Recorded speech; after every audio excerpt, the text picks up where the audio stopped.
Director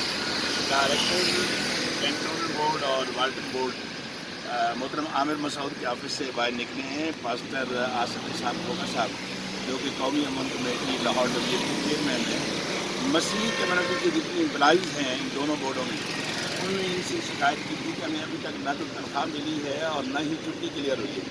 हम बड़े खुश हुए हैं डायरेक्टर साहब ने जिस मोहब्बत का इजहार किया और जिस एहतियात का इजहार किया। सबसे पहले तो हम डायरेक्टर साहब की भी दुआ हैं कि अल्लाह उनको मज़ीद अता फरमाए, और दूसरा मसीह कम्युनिटी की जितनी लेबर है उनको हम ये हौसला अफजा खबर देना चाहते हैं कि डायरेक्टर साहब ने कहा कि सैलरी का भी करते हैं और उनकी छुट्टी के हवाले से भी मैं अपने मुतल्लिका स्टाफ से मशवरा करता हूँ।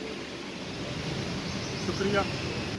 जो सैलरी वर्कर हैं और भी जितना अमला है मसीही, उन सब के लिए खुशखबरी है कि हम यहाँ पे आए थे और डायरेक्टर साहब ने बड़े अच्छे तरीके से बातचीत की और उन्होंने उम्मीद दिलवाई कि जरूर इनको छुट्टी मिलेगी और सैलरी मिलेगी। Not waste